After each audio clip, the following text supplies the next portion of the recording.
ბიზინა ივანიშვილი გამოსავალს ეძებს გამოსავალს მით უფრო ამ ურთულესი მდგომარეობიდან მაშინ როდესაც მას სანქციები უახლოვდება ლაჟვარდოვან ოკეან გაღმიდან ანუ შეერთებული შტატებიდან როდესაც ახლოვდება მეგობარი აქტი როგორც ასეთი როდესაც ახლოვდება სანქციები ევროპის კავშირიდან როდესაც ახლოვდება და ახლოვდება მართლაც სანქციები ბრიტანეთიდან ყოველ შემთხვევაში გამორიცხული არ არის მეთქი ასე ვიტყვით უგნებავთ ყველაზე უფრო ლოიალურად ბიზინა ივანიშვილისთვის სასარგებლოდ მაგრამ ჩვენ ხომ ვიცით რომ ამერიკის შეერთებული შტატები და საერთოდ დემოკრატიული სივრცე ბიზინა ივანიშვილს და მისი ბანდის წევრებს არ დაინდობს ბიზინა ივანიშვილი ეძებს გამოსავალს გამოსავალი რასაკვირველია არის რუსეთთან ჩახუტება რასაკვირველია მაგრამ რუსეთსაც გვარიანად უჭირს და უჭირს ეკონომიკური თვალსაზრისით და ეს ბიზინა ივანიშვილი რუსეთისთვის პუტინისთვის საბოლოო ჯამში კი პარტნიორია სამხრეთ კავკასიაში მაგრამ ის პარტნიორია რომელშიც ბევრ ფულს რუსეთი არ გადაიხდის ამიტომ მათ შორის იმიტომ რომ სოციალურ ნიადაგზე ბუნტი არ იყოს და ხალხი ღარიბდება ამ ქვეყანაში ხო ბიზინა ივანიშვილი ეძებს ყველგან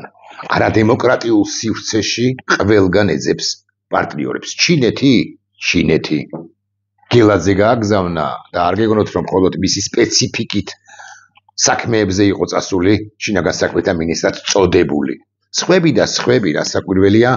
აქტიურად ეძებენ სპონსორებს ერთის მხრივ თუ გნებავთ ესეც დავარქვათ მაგრამ ინვესტორებს ოღონდ ხაზგასმით ვამბობ არადემოკრატიული სივრციდან თუ სივრცეებიდან ამ 10 თვის წინ დაახლოებით პლუს მინუს 10 თვის წინ 12 თვის წინ შეიძლება მეშლება მაგრამ არ მომიზიებია დამატებით აქედან გამომდინარე ამას არც აქვს პრინციპული მნიშვნელობა და აქედან გამომდინარე მომედავებით მაინც და მაინც ახლა კონკრეტული თარიღის ვერ დასახელებაზე არ დასახელებაზე იცით თქვენ რომ პრემიერად რომ მუშაობს ირაკლი კობახიძე ანუ დე ფაქტო პრემიერმა ბანდიტმა ირაკლი კობახიძემ გააფორმა არაბთა გაერთიანებული საამიროების ლიდერებთან მოდი ასე ვიტყვი მემორანდუმი წინასწარ განზრახულობათა ოქმი იმის თაობაზე რომ აჭარის რეგიონში ეს ხსენებული არაბთა გაერთიანებული საამიროები განახორციელებს დიდ ინვესტიციას ჩვენი ქვეყნისთვის უდაოდ დიდ ინვესტიციას ეს არის 6 მილიარდიანი ინვესტიცია ბევრმა მათ შორის მეც ბევრი ვიცინეთ ამაზე ვთქვით რომ არ მოხდება ვერ შედგება ეს ინვესტიცია არ წამოვა არაბთა გაერთიანებული საამიროები ამ შეთანხმებაზე ხელშეკრულებამდე არ მივა და ასე შემდეგ ვწდებოდით შესაძლოა ვწდებოდით არ ვწდებოდით შესაძლოა არც ვწდებოდით 10 თვეა არც ჩამი ისმის ამასთან დაკავშირებით და არც ჩუმი საბოლოო ჯამში საქმე მკვდარი წერტილიდან აი მემორანდუმიდან იმ ხელშეკრულებიდან თუ გნებავთ ასე ვიტყვი არ დაძროლა წინ მაგრამ აი გუშინ საინტერესო ამბავი მოხდა ბიზინა ივანიშვილმა თბილისში არაბთა გაერთიანებული საამიროების პრეზიდენტს შეიხ მოჰამედ ბინ ზაიედ ალ ნაჰაიანს უმასპინძლა აი ცოტა რთული წარმოსათქმელია ამიტომ კიდევ ერთხელ გავიმეორებ ჩავიკითხავ უფრო ზუსტი რო ვიყო მოჰამედ ბინ ზაიედ ალ ნაჰაიანს უმასპინძლა ბიზინა ივანიშვილი მას შეხვდა და სწორედ ამ პროექტზე ისაუბრა მასთან გვერდით ხავდა ერთის მხრივ პრემიერად წოდებული ირაკლი კობახიძე ასევე მთავრობის მეთაურად წოდებულის აპარატის თანამშრომლები ასევე რომ უთარგმნიდა კობახიძეზე უკეთესი ინგლისური იცის ჩანს და ნამდვილად ეკონომიკის მინისტრი მარიამ ქრივიშვილის სპეციფიკა მისი მუშაობისა ხო ამგვარ შეხვედრებზე არა თარჯიმნად მაგრამ ამგვარ შეხვედრებზე მონაწილეობასაც ითვალისწინებს აგრეთვე საგარეო საქმეთა მინისტრად წოდებული მაკა ბოჭორიშვილი რომელიც საერთოდ არაფრის აზრი არ არის ჩემი პერსონალური აზრით მოკლედ ეს შეხვედრა გაიმართა თბილისში და უაღრესად საინტერესო შეხვედრა იყო ოღონდ სამთავრობო მედია არ დაგელაპარაკებათ იმ დეტალებზე რომლებიც სავარაუდოდ იყო დღის წესრიგში ბიზინა ივანიშვილსა და შეიხ მოჰამედ ბინ ზაიედ ალ ნაჰაიანს შორის სამთავრობო მედია თქვენ გეტყვით რომ ეს იყოს შეხვედრა, პროტოკოლური ინფორმაცია, ოფიციალური ინფორმაცია, ხო? ეს იყოს შეხვედრა მილიარდერ ბიძინა ივანიშვილსა, de facto მმართველსა და ამ კონკრეტულ პირს შორის, რომელიც არაბთა გაერთიანებული საამიროების პრეზიდენტია და ისაუბრეს 6 მილიარდიან ინვესტიციაზე და ოხრა კარგია, რამშვენიერია 6 მილიარდი შემოვა ჩვენს ქვეყანაში და მართლაც ასეა. თუ 6 მილიარდი შემოვა ჩვენს ქვეყანაში, ვინც არ უნდა იყოს ისი მმართველი, ხო? ჩვენი აი რიგითი მოქალაქეების მდგომარეობას შედარებით გაუმჯობესდება წესით. თუმცა აღარ ვლაპარაკობთ იმაზე, რომ ეს 6 მილიარდიანი ინვესტიცია რამდენიმე წელზეა გადაჭიმული. ხოშვის თქვენ ქართული ოცნების ის მომხრეები, რომლებიც მეც მადევნებთ თვალყურს და ახანდახან შემომივარდებით ხოლმე, არ საუბრობთ ერთ ძალიან საინტერესო, უკიდურესად საინტერესო დეტალზე არ ამახვილებთ ყურადღებას. თქვენ ხომ ძალიან გადარდებთ ის, რომ გადაივსო ქვეყანა პაკისტანელებით, ირანელების ხოშვით ცოტა ნაკლები არიან ამ ბოლო ხანებში, მას შემდეგაც პრობლემები იყო და არის ირანში. ინდოელებით,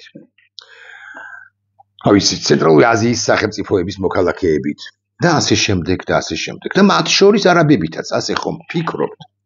მაგრამ თქვენ რადგანაც ამის გამო არ ანაკლებად აკრიტიკებთ საქართველოს de facto ხელისუფლებას, არადა მისი პოლიტიკის ბრალია თუ მაინც და მაინც ამ კუთხით თქვენი პრიზმიდან დავინახავთ ამ საკითხს, მისი პოლიტიკის ბრალია, რომ ესოდენ ბევრი უცხოტომელი, როგორც თქვენ უწოდებთ ხოლმე, არის შემოსული საქართველოში და არადა ეს პრობლემა არ არის ჩვენში რომ დარჩეს. მე ყოველ შემთხვევაში ბევრი პაკისტანელის რამდენი არიან განა სტატისტიკის დეპარტამენტში ჩახედეთ და ნახავთ, რომ ბევრი სულაც არ არიან. ბევრ პაკისტანელში, ბევრ თურქში, თურქეთი ჩვენი მეზობელი და მეგობარი სახელმწიფოა. ბევრ არაბში, ბევრ ინდოელში, ბევრ ირანელში მე ძალიან სერსე პრობლემას ვხედავ, იმიტომ რომ საზღვარზე არ კონტროლდება პრაქტიკულად არავინ, მაგრამ ძალიან დიდ პრობლემას ვერ ვხედავ, იმიტომ რომ მათი უმრავლესობა 90%, ალბათ მაინც თურქების გარდა, ხო, აქ უძრავ ქონებას არ ნაკლებად შეიძენს ხოლმე, ხოლო თუ ვინმე შეიძენს ჩვენს ქვეყანაში უძრავ ქონებას, ესენი არიან რუსები. და თქვენ სამწუხაროდ მართლმადიდებელ პრავოსლავნი კირილ გუნძიაევის და პუტინის რუსებზე სამწუხაროდ არ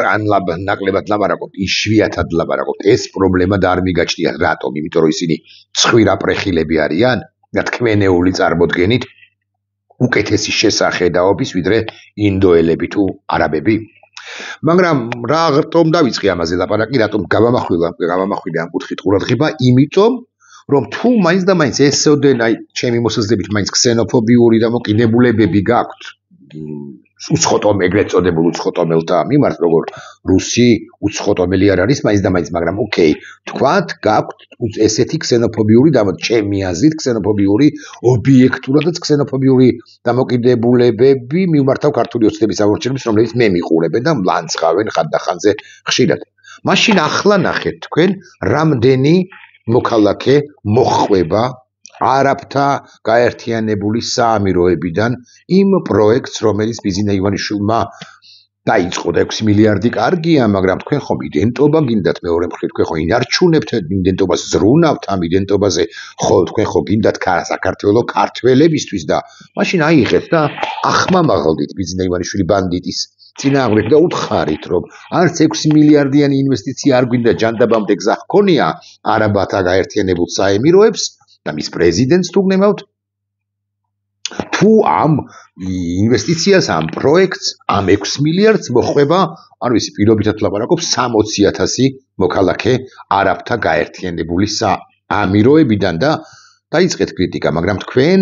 არამც და არამც თქვენ თურქები, ირანელები, მე თქვენ კი აქ საყიდურობთ ხსნი ამ ვითარებას, თქვენ თურქები, ირანელები და ინდოელები, რომლებიც უძრავ ქონებას უმრავლეს შემთხვევაში თურქების გარდა კვლავ ვიმეორებ, არ ყიდულობენ, ისინი უფრო გაღებლებთ და ჩახედეთ კიდევ ერთხელ ვიმეორებ სტატისტიკის დეპარტამენტს რამდენმა სწორედაც რუსეთის მოქალაქემ და რუსეთია ჩვენი ქვეყნის მტერი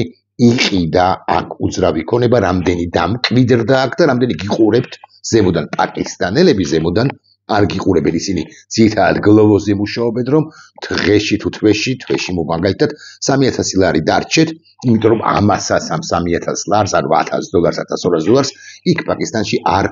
შოულობენ ვერ შოულობენ ასე ვიტყვი და ამ ფულს ამ 3000 ლარიდან $1200 $800 უგზავნიან საკუთარ მშობლებს პაკისტანში თუ ინდოეთში და ასე შემდეგ აქ ხომ ეს კლასტერია მოდი ასე ვიტყვი ჩამოსული მაგრამ მე ამ თემაზე ხომ არ ვლაპარაკობ ახლა მე ვლაპარაკობ იმაზე რომ ბიძინა ივანიშვილი არაბთა გაერთიანებული საამიროების პრეზიდენტ შეიხ მოჰამედ ბინ ზაედ ალ ნაჰიანს ხო სწორედ წარმოთქვა ნაჰიანს შეხვდა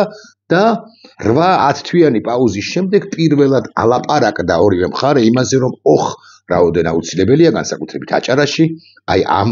დიდი 6 მილიარდიანი ინვესტიციის განხორციელება თუმცა სამთავრობო მედია არ გაგიმახვილებთ თქვენ ყურადღებას ერთ დეტალზე და ამ დეტალს მე ახლა გაჩვენებ უყურეთ ჩანს თუ არა მე არ ვიცი ხო ჩანს რამდენადაც მე ვხვდები ხო ჩანს ნახეთ როგორ უხრის აი ჩანს ხო როგორ უხრის ბიძინა ივანიშვილი თავს და ამის შემდგომი კადრი ჩვენ არ გვაქვს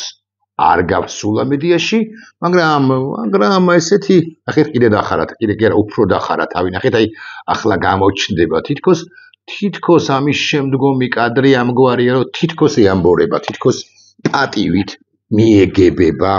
ამ პირს რომელიც სხვათა შორის მასზე ოფიციალური ინფორმაციით მასზე დაახლოებით 14 ჯერ მდიდარია. ხო, მდიდარი ადამიანების თავს უხრიან საერთოდ უფრო მდიდარ ადამიანებს ესეთი დადასტურე ამ მაგალითის მიხედვით დადასტურებული ფაქტია. მაგრამ სამთავრობო მედია ეს არ არის სიხარბინიშნულოვანია, საინტერესოა, ხო, თვალსასეიროა, რასაკვირველია, ადასტურებს ბიძინა ივანიშვილის ხმულ დამოკიდებულებას ამ კონკრეტულად ამ პირის მიმართ და ასე შემდეგ, მაგრამ გაცილებით მნიშვნელოვანია სხვა რამე, რაზეც ახლა გავამახვილებ ყურადღებას თქვენის ნებართვით და ეს სხვა რამე კი არის აი რა. სამთავრობო მედია ამბობს რომ 6 მილიარდზე ილაპარაკეს, 6 მილიარდზე ილაპარაკეს. მაგრამ როგორ გოგონიათ, სამთავრობო მედია რატომ არ გიმხელთ ინფორმაციას იმის თაობაზე, საბოლოო ჯამში რატომ მოითხოვა ამ პატიოსანმა კაცმა, არავითარ შემთხვევაში არ შემაქვს მის პატიოსნებაში ეჭვი, რატომ მოითხოვა ამ მოჰამედ ბინ ზაიედ ალ ნაჰიანმა შეხვედრა სწორედაც რომ ივანიშვილთან რატომ არ დაკმაყოფილდა ის ირაკლი კობახიძესთან შეხვედრით. ხომ ირაკლი კობახიძეა პრემიერ-მინისტრი, ხომ არ მართავს ბიძინა ივანიშვილი კულისებიდან ამ ქვეყანას. საერთოდ ვინ ეკითხება ამ ქვეყანაში 6 მილიარდიანი იქნება 6 მილიონიანი, 60 მილიარდიანი, ну გასწავთ 6 მილიარდიანი, 600 მილიონიანი,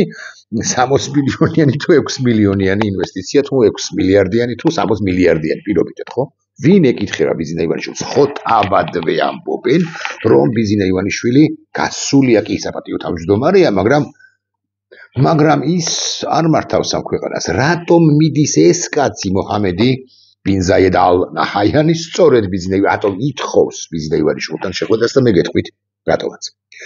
ეს ყველაფერი რასაკვირველი ერთმანეთთან არის კონტექსტუალურ კავშირში. იცით თქვენ რომ ამერიკის შეერთებული შტატები მეტისმეტად ამკაცრებს პოლიტიკას ბიძინა ივანიშვილთან და საერთოდ ქართულ რუსულ ოცნებასთან მიმართებით. ამერიკის შეერთებული შტატები ამბობს ღიად, რომ არც ერთ პირს, რომელიც საქართველოს მართავს დღეს, de jure ან de facto, როგორც გნებავთ, როგორც გინდათ ისე თქვით, წარმოთქვით, ხო? ხელსაც არ ჩამოართმევენ, გაგიკვირდებათ და ელჩტალიაშვილსაც მოუწევს საელჩოდან გასვლა მხოლოდ კაფეებში, ვაშინგტონში, მხოლოდ რესტორნებში, ვაშინგტონში და ისიც საკუთარი საელჩოს, ამერიკის შეერთებულ შტატებში საქართველოს საელჩოს თანამშრომლებთან სადილი, მანამდე საუზმე, მერე ლანჩი, მერე სადილი და ასე შემდეგ, ბევრს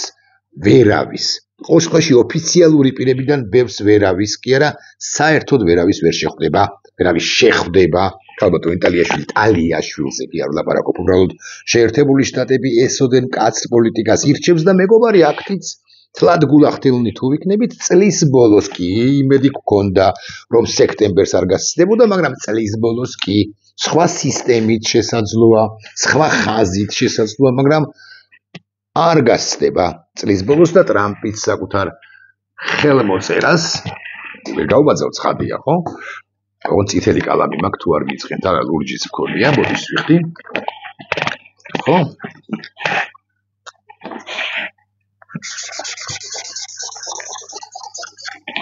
დაახლოებით ესე რომ აწერს ხოლმე, რამდენად ჩანს არ ვიცი, ხო? და ასვამს მეგობარი აქტს და სხვა სანქციებს, რომლებიც დაეკისრება ბიზნა ივანიშვილს. ხო და ეს კაცი, ეს პატიოსანი კაცი ამბავთან რა შუაშიაო, თქვენ მეტყვით და მართალი ბრძანებაცაა, განა არა, რა შუაშია ამერიკის შეერთებული შტატების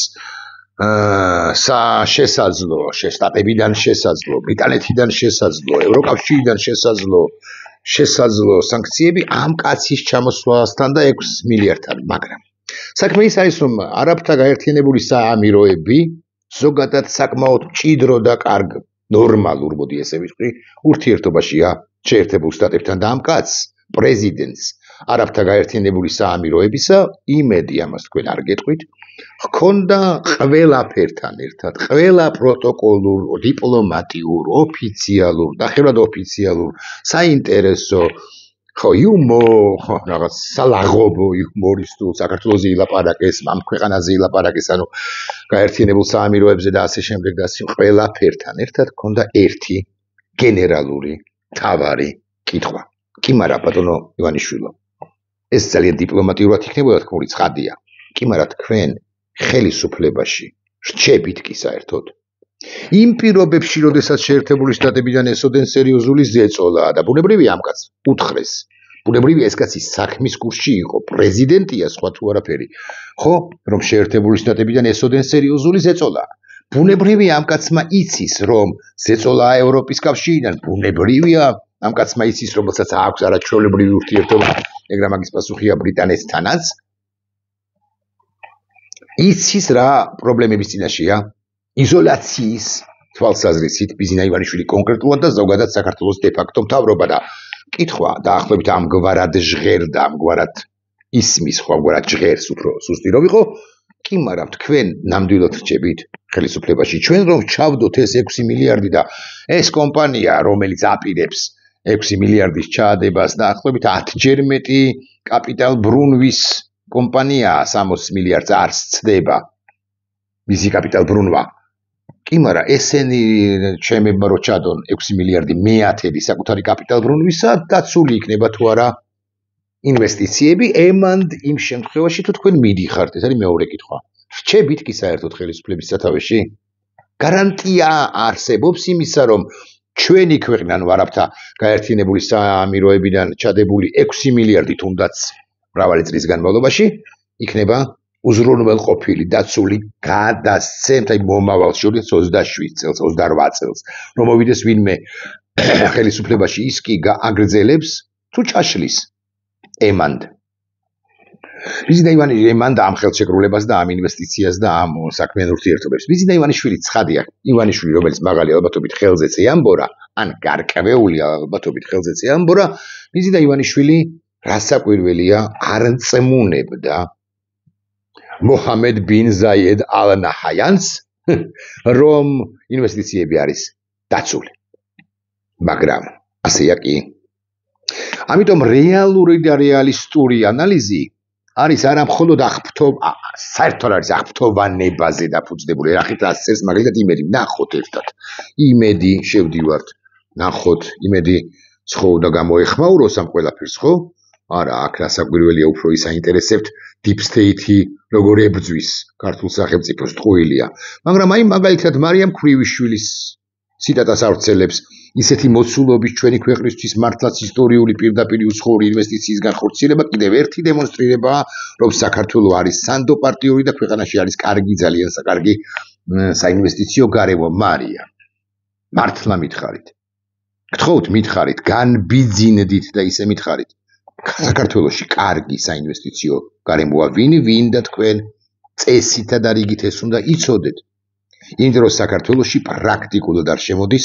ინვესტიციები დემოკრატიული, აბსოლუტურად დემოკრატიული სივრცეებიდან. მოკლედ მარიამ ქრივიშვილი ამას სამწუხაროდ, იმიტომ რომ ის რაღაც მარწუხებშია. ხო, ამას სამწუხაროდ არ გვეტყვის ის მოხიბლულია ბიზინა ივანიშვილი და განხიბლული არც არის და როგორც ჩანს არც იქნება მწუხვარ ის ირაკლი კობახიძის გზას უფრო ადგას ვიდრე იმ ადამიანებისა რომლებიც რუსთაველის გამზირზე არიან